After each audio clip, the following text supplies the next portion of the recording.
Roland, there's been some controversy as far as the restart of the NBA season. What do you think about it? How does that tie into uh, basically what you've been saying as far as racism? This seems to be like a crest that might not come around for another how many years? And what did you think about Kyrie Irving's stance? Well, this goes back to my discussion with my dear friend Gene Williams. One of the other special things about basketball is that it has been a huge Black Power movement in this country. And that is a vitally important thing.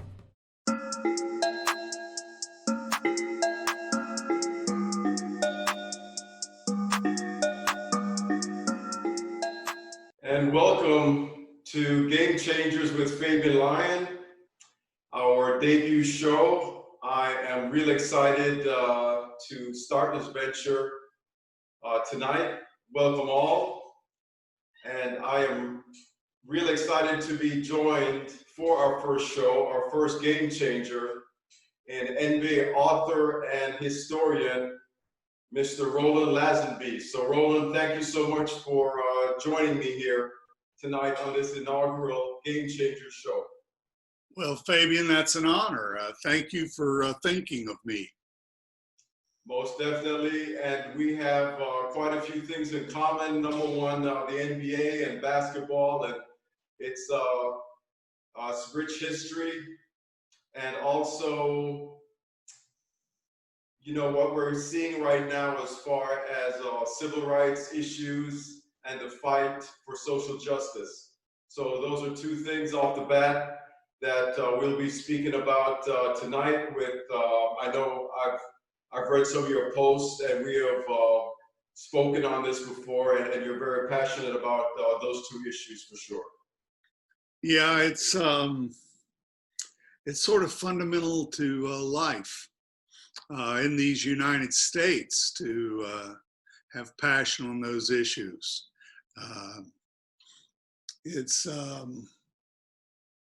You look back over it, it's a struggle over many, many years to get this thing right.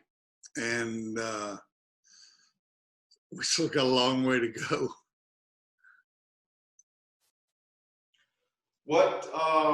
Just starting with what we have witnessed before we actually get to the basketball, Roland, what has struck you most about just where we are right now? Did you ever believe that these protests would take off the way that they have, and the changes that we have been seeing for the past few weeks? No, I don't think there's any way you could foresee that. We knew something at some point would begin to create change. And of course, the big moment was the presidential election of Barack Obama.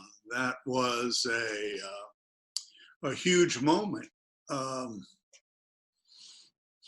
In this political struggle that goes on, I think that also had something to do with igniting the movement that is Donald Trump. It doesn't matter because what he did, how he served as president, Mr. Obama, that really opened up the landscape in major ways. There are things that do that, and that created the idea that America could actually be a pretty different place. Right. And I think maybe we probably assumed that that it was no longer prone to the kind of demagoguery that Donald Trump could bring. I think that has astounded me as much as anything in my life, to see how that has really just sliced right through and divided this country. And just with the will of of Trump to do that. I mean, that's how he thinks. That's how he breathes. Right. And you know, it took the moment of Mr. Floyd. There's been a lot of anger building in this country throughout the Trump presidency. He had seeded a lot of that anger. He drove his power off of anger. And he fed the anger on the right. And by doing that, he fed the anger for everyone else. Right. And it was like gas built up in a mine in a lot of ways. And when George Floyd was murdered, it was just an irrefutable moment that ignited all of that gas, but it ignited a lot more too. And it just, I've never, and I was a kid in the 60s. And so, you know, I'm a kid in the mountains of Virginia in a small town, and it's not like I was unaware of the world, but I was unaware of the world. I mean, you would see headlines about, as I was coming along, you know, I was an 8th grader, but I would see headlines about the riots in LA in 65. And of course, then 68 came along and just was filled with, by then I was older, and it was a very emotional time. Yeah. Even for a teenager who, you know, teenagers, I'm not throwing off on them. I certainly enjoyed myself as a teenager. Right.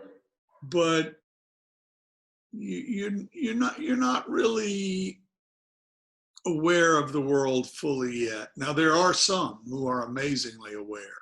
Right. I was not one of those. Okay. But there are events like that that make you aware of the world. And I'll be 68 in August. And I probably would, if I lived another 50 years, I would look back on this and say, well, I was 67. I thought I was aware of the world, but the events of 2020 have made me aware of the world again. Yeah. Things that I couldn't anticipate. And I think, like a lot of people, I have very mixed feelings about them. Yeah. I'm glad we're in this moment. I don't want coronavirus, but I don't think we'd be here if we weren't seeing people all around us suffer and die. Right. I despise Donald Trump. I don't think we'd be in this moment. Yeah. Without his insanity.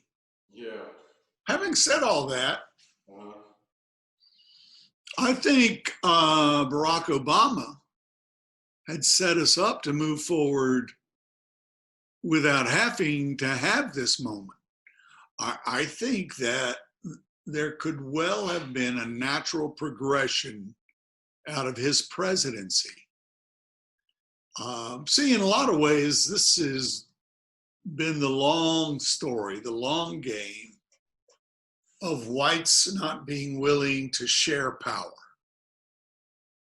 And whites so traumatizing themselves, not only over the election of Barack Obama,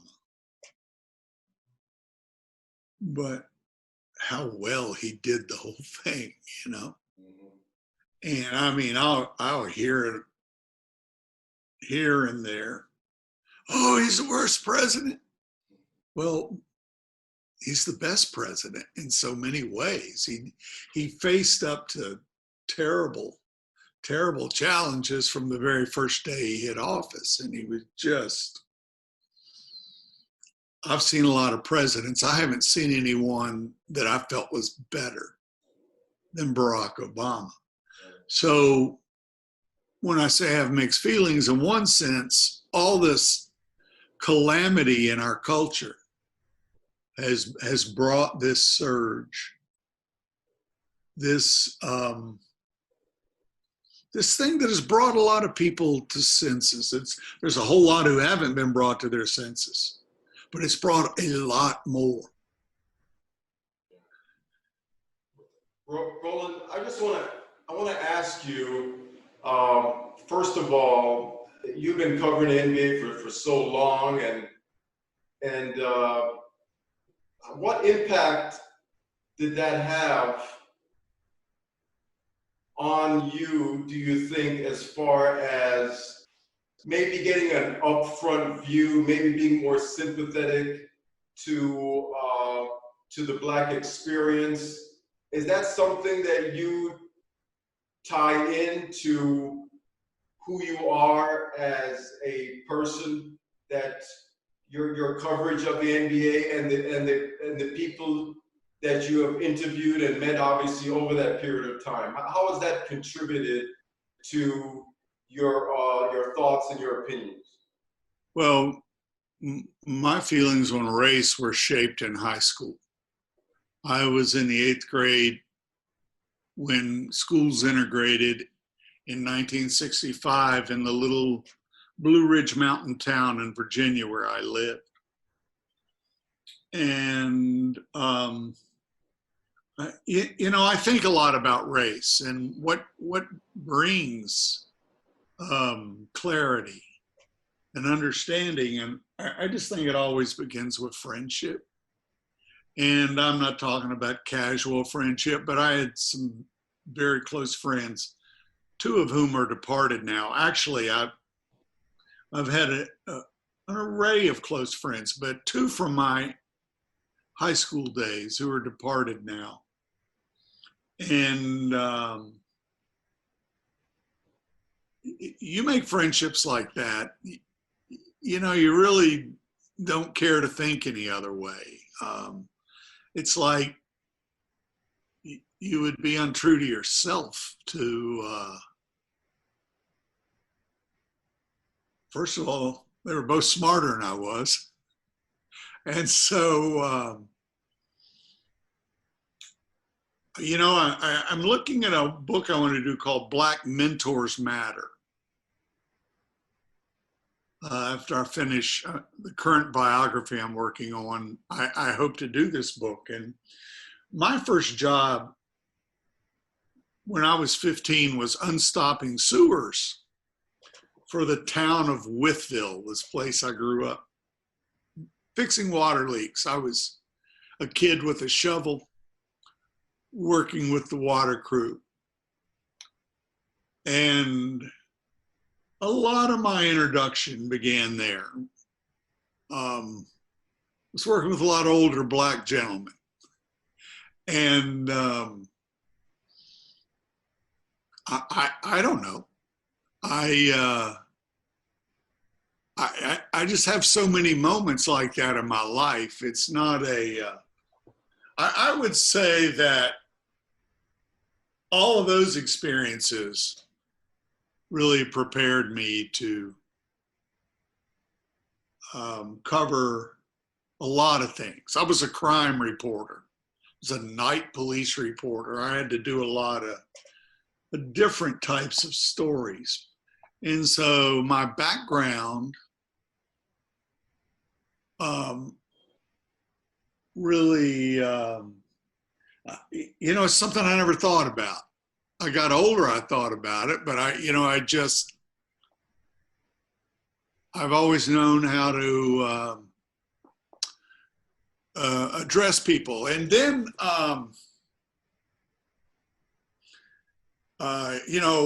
after college, and I played a year of football in college. I don't think that I played in 1970, and the roster was it was D1, but the roster was probably 70% white. I didn't think about that, but I ran into a guy from Florida who he's my dear friend today. He was my teammate. And this dude is a very special human being. He just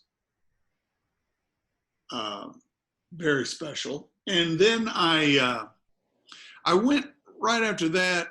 I taught in an inner city school in a program for kids coming right after I graduated college, for kids coming out, boys coming out of the Department of Corrections. The females were all mostly pregnant, and it was in an annex. They didn't want these kids. It was 8th and 9th graders, and I taught English and social studies to them. And I'd never really had much of any instruction in how to be a teacher. And the guy teaching math and science in that program was a guy named Joe Williams, who he might have weighed 130 pounds. And these kids, you know, I went on and played 3 years of rugby in college. Back then I was 6 feet, 175 pounds, company pull-up champion. I could handle myself, and I tried to power a lot of these kids. And that didn't work. It doesn't matter what kind of personal power you got. And Joe Williams, you know, he took me under his wing, and he would take these kids and he would seat them all in alphabetical order. And he would call them all Mr. and Miss.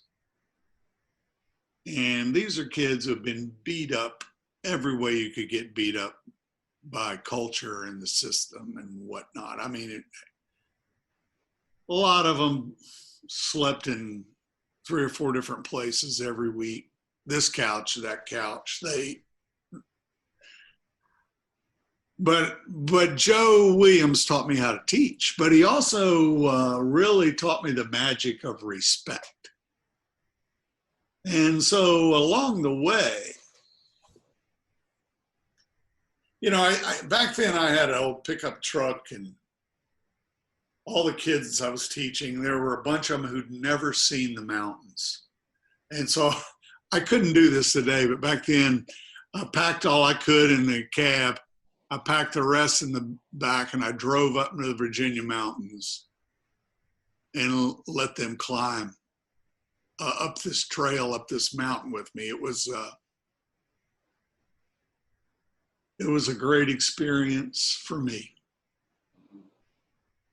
sort of helping me to deal with all the mistakes I'd made trying to teach that year. Right. And also all I'd learned from Joe Williams. Again, when I'm saying Black mentors matter, this is not some fancy, this is my life. Right. This is how people taught me to be successful. It's not something contrived in any way, I assure you. And so, frankly, I've been listening. I've done the NBA for 40 years. I've been listening to, we've had to get out all the tapes of all the conversations I've had. You know, I'm just some guy going around interviewing NBA players and coaches and staff members.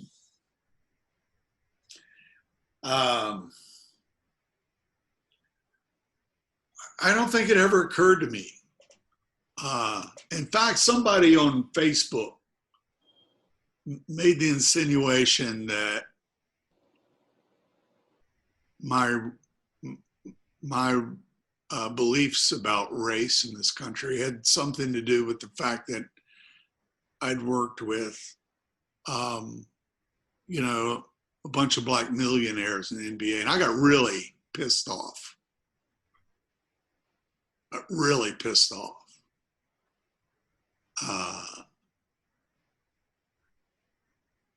Long before I got there, you know, people had, and it's not just the few I described. I mean, I was in higher ed. Again, another dear friend who's now departed. he allowed me to understand how administration worked. When you're teaching in higher ed, when you're teaching in college, university, that's a totally different place, totally different politics. He understood it. And this is a guy who was a technology master. And he just laid out the whole thing for me, laid out the whole array of possibilities. I could go on there. I mean, that's just always been,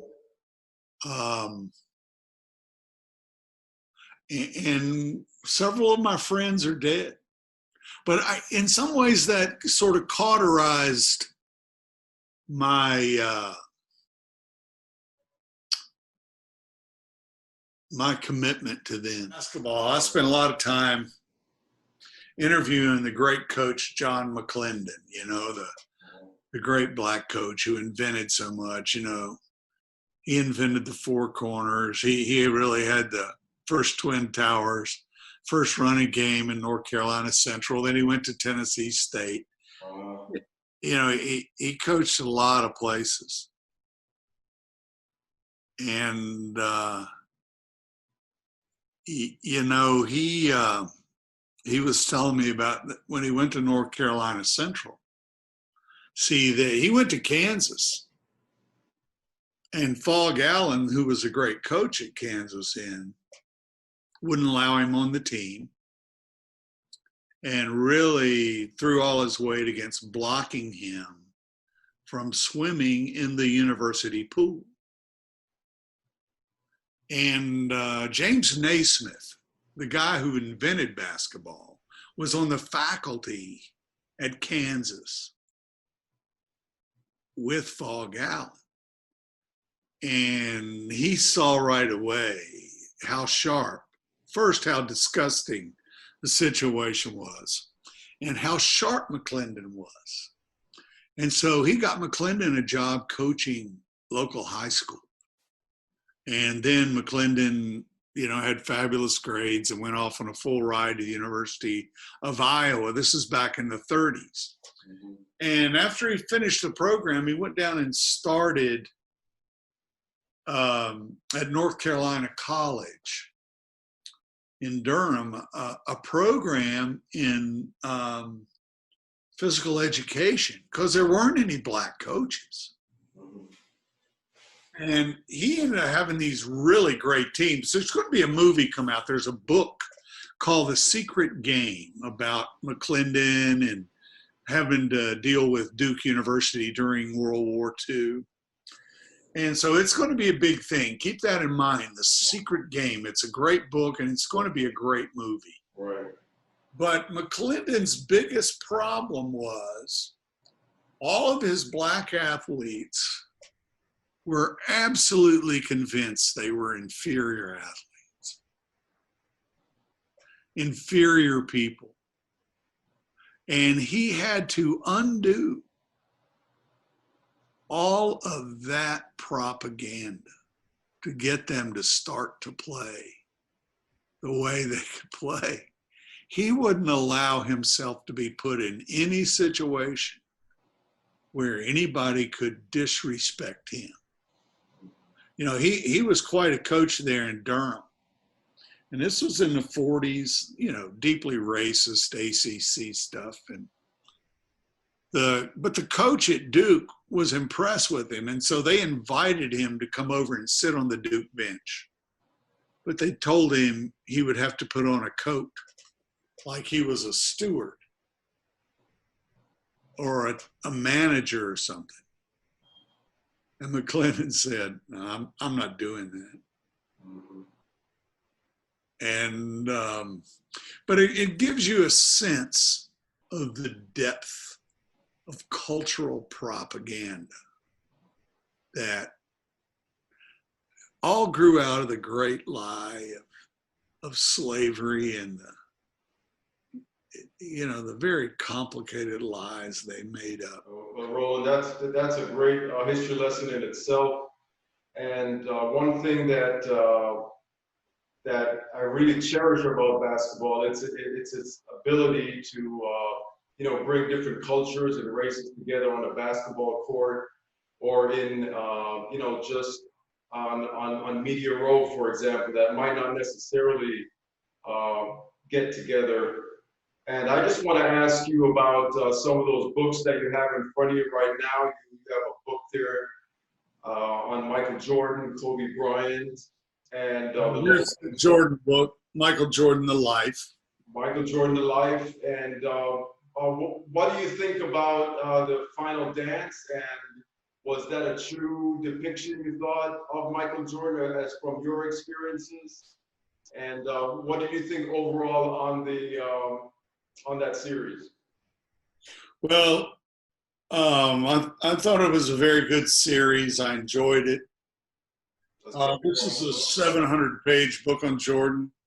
The series has the same problem as my book. That's what, a 10-hour series, 10 segments. Right. An incredible amount of footage. 700 pages. Have you ever read a 700-page book? I've read one in my life. Maybe. I don't know how I got through it. And so that's a lot of stuff too. Right. But Jordan's life is so big and so unusual that even with all of that space and time and effort, and it was awesome to see The Last Dance have all those resources of ESPN and the NBA and all of the mojo of the moment to tell that story. And you still can't get it all. In some ways, 700 pages of my book, you still can't get it all. It broke down my health twice trying to get it all on the page. Right. It's a big life, man.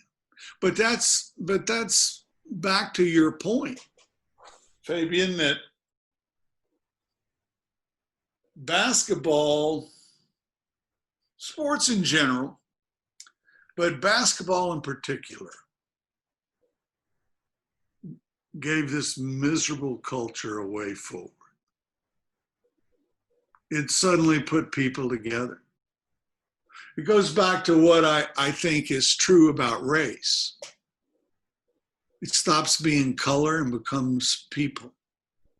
And if you got a teammate, if you're playing and coaching, whatever you're doing, and you're all together in it, it's just people. And you got allegiance to people in a way that you don't, out of the allegiance to people can grow big ideas. But all of my interest in race really came from my relationships, from my ability to stop and look at, like I had this friend, Tony, who was brilliant. He's deceased now. He knew more about white music than I would ever hope to know. I mean, he knew all of it by heart. He was a brilliant guy. And I wouldn't know white music today, much less all the black music I love, if Tony just hadn't taught that to me by virtue of us hanging out together a whole lot. And so it's all personal. Yeah. And then the big ideas can grow out of the personal. And I've been studying this church in North Carolina before slavery. I may have told you this last time, but I found amazing things that, first of all, there were 40,000 free blacks in North Carolina in 1860. Now that sounds like a great thing, but they were free. They weren't slaves, but their lives were under the gun. It was not they had a chance here or there to make some gains, but not much. Roland, there's been some controversy as far as the restart of the NBA season. Some stars have come out, and such as Kyrie Irving, and kind of intimated that the time would be better served shutting down the season entirely, not restarting, and devoting that time to more protests and contributing to this movement that we see now as far as righting a lot of wrongs. While you've had some superstars that seem to be reluctantly joining to restart the season, what do you think about it? How does that tie into basically what you've been saying as far as racism? This seems to be like a crest that might not come around for another how many years. And what did you think about Kyrie Irving's stance? Well, this goes back to my discussion with my dear friend Gene Williams. One of the other special things about basketball is that it has been a huge Black Power movement in this country. And that is a vitally important thing.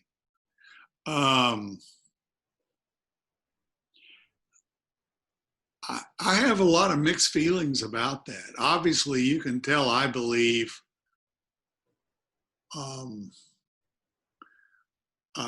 I believe the more we deal with this, the better. I believe that's not my decision to make. Let me make that clear.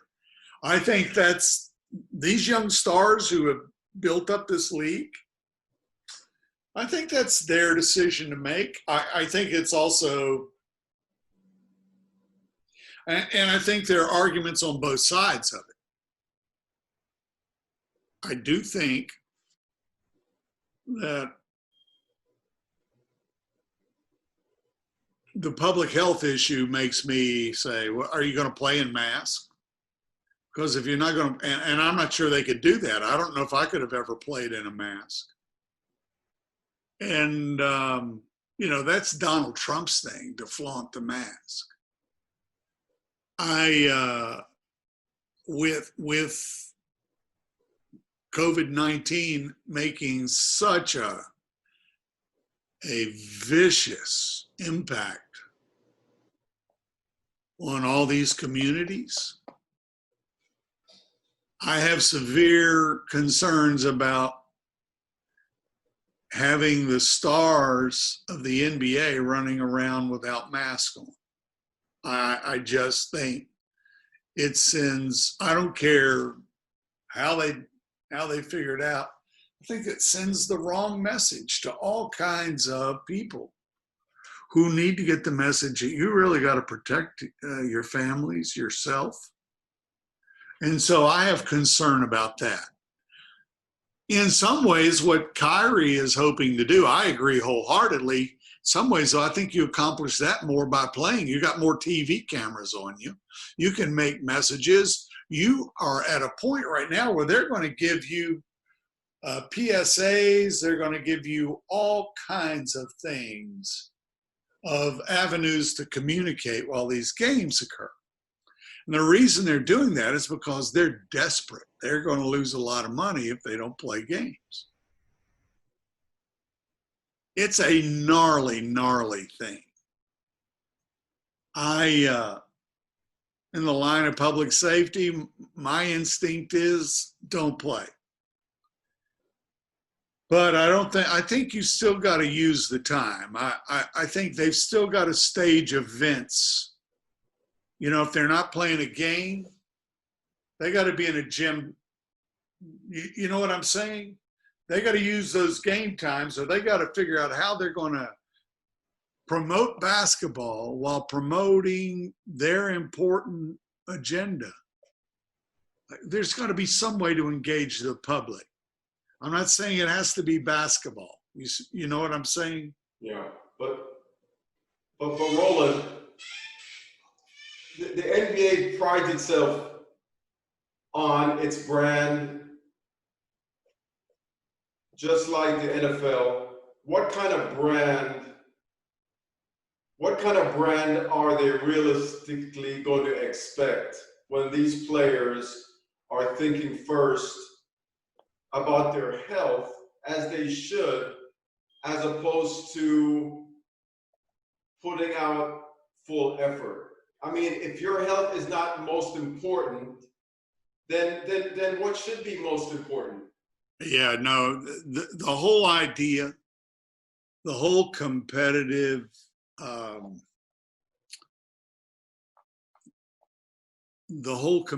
integrity of the NBA is at stake. And, I was thinking about this. I forgot this. I was thinking about this today because I knew we were going to discuss this tonight. They changed the rules, the interpretation of the rules. No hand checks, no bumping the cutters, none of that stuff. That all went away. You couldn't touch an offensive player except in one place. And Tex Winter, the triangle guy for the Bulls and the Lakers, and my dear friend, when they changed the defensive rules, I went to him immediately. He was pissed off. He felt having, now he didn't like over the top defense, but having defense in the game was important. Basically, they removed a lot of the defense from basketball. But the one place they didn't remove it, they made it worse, was down in the post. They let people beat each other silly down in the post. Meanwhile, if you're a guard or a perimeter player and you're driving the basket, you cannot even breathe on that player. You can't put a finger on him. That's a foul. But if I'm in the post getting ready to execute a drop step, I got the ball chinned, I'm going to flip, fake one way and go the other, drop that step back and attack the basket. They can shove you, push on you, all of that stuff. You see it every night. And so what I was thinking is, well, if they play during COVID, they're not going to be able to foul like that down low. And so at least the game will be equal. There will be absolutely zero defense anywhere on the floor. But that's a cynical, almost joking answer. And if there's zero defense, Roland, that means this is not really basketball then. This is just kind of going through the motions. An all-star game. And probably less defense than an all-star game, as hard as that is to imagine. Right. And so we've answered that question. They shouldn't play. Right. Okay. Now, one of the picture I posted, Roland, was you interviewing Kobe after winning his first championship, and his wife is beside him, Vanessa. Did you realize or anticipate at that time, while you were doing that interview, that this was the first of several titles that this young man, did he just have that aura about him that you knew that he'd be back several times? No, he had a lot of confidence. He had a lot of game. Even the Lakers coaches didn't expect to win it that first year when Phil and Tex were in Los Angeles. And the relationship between Kobe and Shaq was broken. Now, they fixed it over the course of those playoffs, and they got along a little better in the triangle offense. But Kobe, the Kobe I'd spent a lot of time with, was a miserable kid. He hated the life he was living in a lot of ways in the NBA. It was what he had always dreamed about. But Kobe really wanted to go to college. Pam and Joe Bryant, as my book Showboat explains, really needed the money. They had been living a large lifestyle. First in his 8 years in the NBA, then in his 8 years playing in Europe. And they returned back here, and he was coaching the JV team at a Jewish girls' school in Philadelphia. Well, you know what that'll do for your bank account. and they had run through a lot of money. And then this sort of miracle thing happened. Sonny Vaccaro sees Kobe, and Sonny Vaccaro's been looking for the next Jordan, because he was the guy who really got the whole Air Jordan thing going. Right. They like to deny that today, but it's the truth. And so Sonny Vaccaro wanted to stick it to the NCAA, and he wanted to stick it to Nike. He was working for Adidas. And so Sonny set it up, said it was the most clandestine thing he'd ever done. You got Gary Charles, the AAU coach out of Long Island, to be his main contact with the Bryant family. They let Kobe's AAU coach know that they thought he was going to be the next Jordan. That's when Kobe suddenly started shaving his head. And what 15, 16-year-old kid, you tell him, the kingmaker of basketball tells you you're going to be the next Jordan. Right. Well, next thing, Kobe starts talking like him, shaves his head. And, walk like him. Yeah, all that stuff. And that was a stage. It was mostly funny. But they paid Kobe millions to turn pro. Adidas did. And Sonny Vaccaro really got to a lot of moments of truth, made a lot of mea culpas in talking to me for the Kobe book. And he was sitting there with Kobe, with him ready to sign this contract. It was like March of his senior year of high school. That's how early this was. And Kobe had really hit it off. He had a couple of different options. He liked a lot of the people he talked to in college basketball. And he was getting ready to sign that contract, and he looked at Sonny Vaccaro and he said, "Mr. Vaccaro, is there any way I can sign this contract and my parents, and I can go play college ball, and my parents can have this money?" And it was really a sad moment.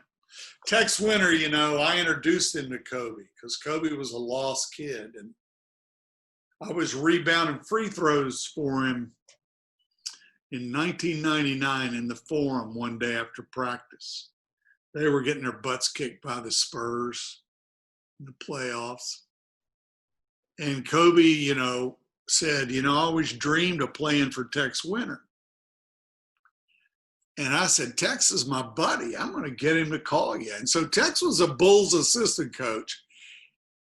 If he did this today, they'd have his butt, for tampering. But Tex just called Kobe to say, "Man, I've looked at a lot of tape of you. Everybody says you're selfish. I don't think you're selfish. I think the offense is unorganized, and it's not on you." And of course, Tex became Kobe's mentor. Kobe called him my Yoda. And Tex was always of the opinion that the one difference between Kobe and Michael Jordan is that Jordan went to college. He played in that ridiculously structured offense at North Carolina. But he knew how to do that. And although when Jordan went to the pros, he just blew it up. He didn't have, like 6-8 dunks at Carolina. But he had that in the first 5 minutes of his pro career. And he went berserk and became the super monster. But when it came time for Tex and Phil Jackson to get him to come back and play team ball, Jordan had that whole experience of college basketball that made it possible. And Tex said to him, there were other differences, not many, but the biggest difference to him, to Tex, was that Michael had that college ball under his belt, and Kobe went right into the NBA right out of high school. And, the NBA was all men back then, and Kobe didn't have a clue. And and Kobe was determined to be the greatest player in the history of the game.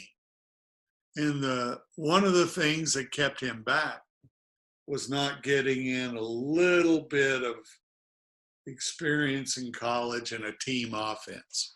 That was Tex's opinion. But I think it was probably pretty much Kobe's too. He never really, he was also full of bravado, you know. Yes. And when people said, "You really want to go play pro basketball?" He was going, "Of course. That's what I want to do." He was not going to back down. But it didn't take him long. When he was a young pro with the Lakers, he would always drive over to UCLA and just park and sit in his car and watch all the kids come and go going to class and wonder what it would have been like if he could have gone to college. Okay. So, Roland, when you think of this debate that never seems to go away with who is the GOAT,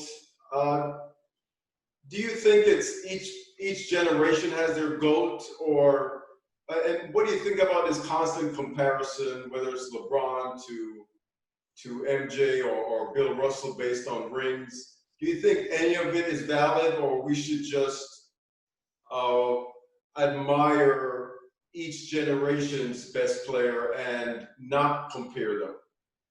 Oh, I think comparing them is great fun for the fans. And they're going to do that no matter what we think. They're going to compare, and everybody's going to say they know who their guy's the GOAT. And for the fans, that's a fun thing. As a media guy, as a guy who writes these books about these folks, I don't get into it. I sort of look at what they do. They paint their masterpiece. They lay down 15 to 20 years of laying their heart on the line every night in the NBA. I'm not going to sit back in some chair and say, "Oh yeah, he's number one and he's number three." That's ridiculous for me to do that. My personal code, I let what those guys do on the court speak for itself. I obviously have long been awed by Michael Jordan's competitive personality. But I was awed by Magic, awed by Larry, awed by Kobe, absolutely awed by LeBron James. And, I just personally am not of a mind to try to rank those guys. I mean, I've seen a lot of great basketball in my years as a writer. I have had so many wonderful moments. I wish I could remember every one of them with crystal clarity, but that's not what happens to your mind as you get old. My one criticism of The Last Dance is that you did not get the sense of what it was like to sit in that building and watch that guy come in and scare the fire out of everybody on the floor. He was one of the most intimidating people you could see. And then the way he did it, he wasn't a thug, he was a master. And that woke up the world, man, the way Jordan played basketball. As far as the comparisons to MJ, Kobe, does that elevate him, or where does that put him in that pecking order for you, Roland? Was he a facsimile of Michael Jordan? Had he not acted and talked and chewed gum like him? And so you can't make that stuff up. Kobe was organic. He was an organic, competitive being. If you could make that crap up, we'd all be running around, acting like all that. I don't care how much you want to be that guy. It's got to be in your soul. Yet Kobe worked so hard. Right. He was so determined. He had so much gift. No, that's all organic. That's what I did in my book. I wanted to trace the organic Kobe as a young guy before he got his head turned by Adidas. And that's what I do with these biographies. I like to go back to that time when it's all, just kind of unfolding, when they're kids coming up. And I mean, Kobe was an awkward kid. He had real bad knee disease, and he had to wear these knee pads. And, he was an awkward looking spaceman kind of dude. A lot of the players in Philly laughed at him when he came back from Europe. Each of these stories is, it's just precious stuff. Yeah. If you had to pick one or two interviews that maybe surprised you, if not your favorite, which one comes to mind? Well, the one that meant a lot for me was really, I was going to get 10 minutes. I was hired to write a history of the Bulls back in like 93. Chicago Tribune Book Division hired me to do it. I'd written a fair amount of history by then. And so I'm going to get 10 minutes with Phil Jackson. And I'm figuring, I spent a lot of time on the questions and what I'm going to say. And I knew that John Kunla had coached the Lakers to 6 championships in the late 40s and early 50s. And by 1993, that dude, he was just getting into the Hall of Fame 40 years later. 40 years after winning all those championships. I also knew that Kunla had coached the University of Minnesota, and he had tried to recruit Phil as a college player. Phil went to North Dakota, but so I was going to ask Phil about John Kunla first, because you got to mess with Phil's brain or you're not going to get anywhere. And you're from Florida. You do much fishing? You ever had say a bull dolphin hit that line out there in the sunlight? Pop that thing and, it's on. Phil hit that thing. He hit that question so hard. He levitated out of his seat. He was so excited to ask that question. And instead of 10 minutes, I got 2 hours with him, maybe 3. He filled up every cassette tape I had in my bag. He told me all this stuff that nobody knew, stuff that was really problematic.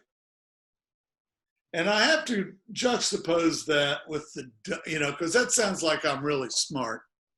I have to juxtapose that because it was right about that time. I went to the All-Star game. I covered a bunch of them, and they had the All-Star game in Minneapolis. And it was so cold up there in February. There was nobody there. That's the first year they brought in the big fan experience. It was too cold. They didn't have anybody there. It was like a big mausoleum, man.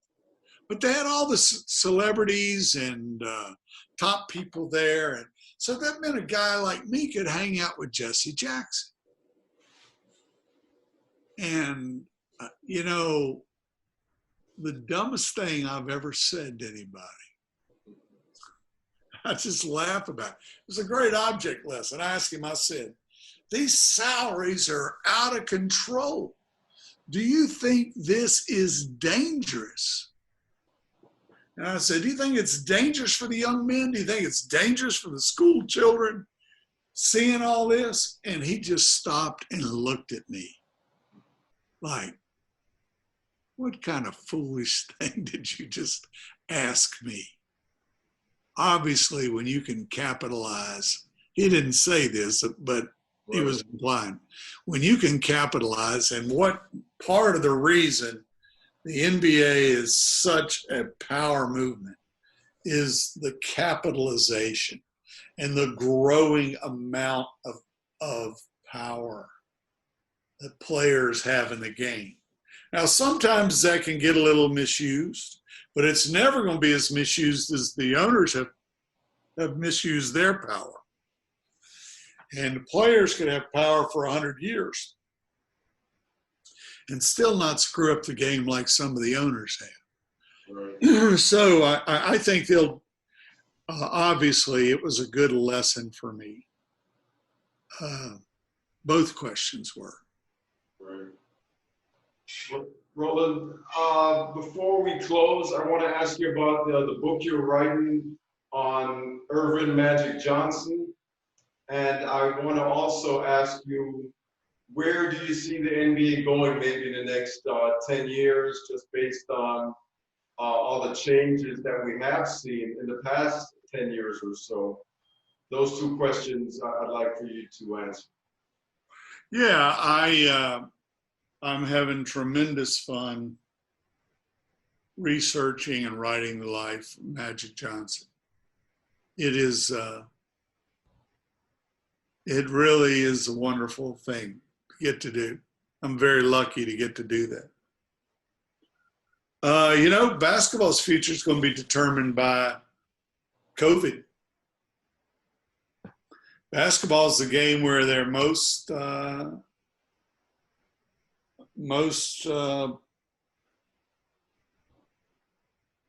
vulnerable players, athletes are. I hope I hope basketball comes out of this and backs off their rule change. They made the rules changes to where you have to play with pace all the time. You know, they've just taken all the time out of the clock. You can't, for example, you can't run the offense that Michael and Kobe won championships with. You can't run that anymore. It's impossible. They've changed the clock rules to just have the game. It's almost like you got to run one speed like an erector set, you know, or electric football. You know what I'm saying? It's got to go like, it can never be, you know, because pace is a big part of life. It's part of rhythm, you know, and you got to figure out the best way to your team to play with a rhythm. And not everybody is meant to play with great pace. I hate to see the big man out of the game. I don't want to go back exactly like it was, but I think they got to back off of shaving the clock down so tight. Right. And if they do that, I just think it's more diversity in the game. You'll probably still have a lot of people able to, whoever pushes can probably define the agenda. But I would like to see that. I would rather see it play out on the floor than have it be some artificial thing that the suits in the NBA have decided to do to make more money. And they've made a killing by jacking up the clock and adding all this scoring. It's the old NBA trick.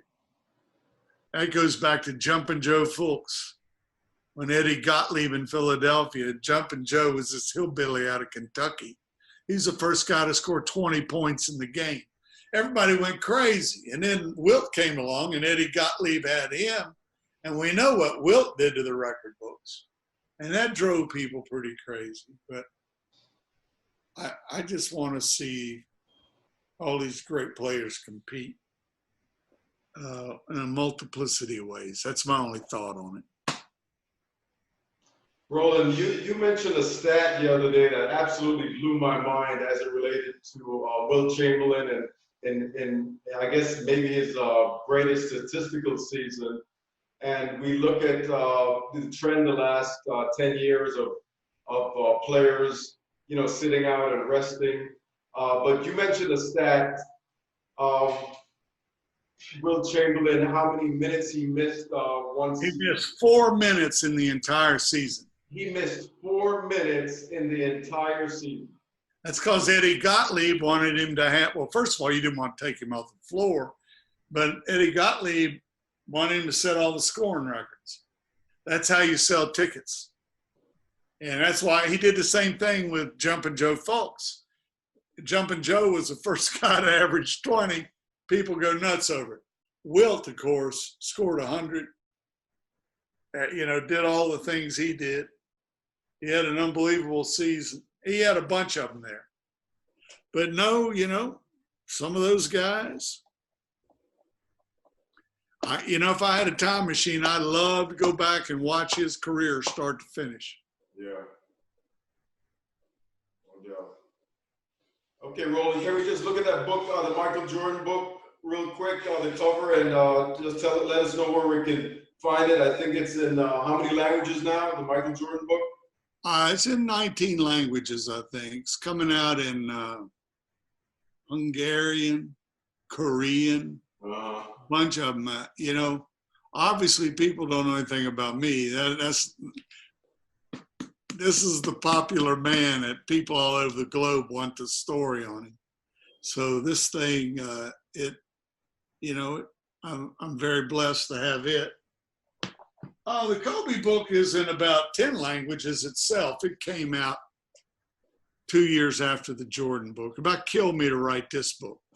This one's 700 and this one's 600. Right. But I'll tell you what sells a lot are the audio books. Because people get those, download the audio, just download it right off of audible.com. They buy lots and lots of those. And then this was my old man's hero. So I wrote this book on Jerry West for ESPN Books. This came out 10 years ago. But, I've done 70 books, not any of them, all of them this detailed. Bunch of picture books and stuff like that. But I've been blessed to have a lot of work. Very blessed. Very nice. Very nice, Roland. Well, I thank you so much for coming on the show. You are a true historian and a true game changer in every sense of the word. And we expect actually more books to come out. I know you're not nearly done yet, although you said how much the MJ book took out of you, but we look forward to reading it. And once again, stay safe, my friend. And thank you so much for coming on tonight. You do the same, Fabian. Thank you, brother. Okay, Roland. Take care now.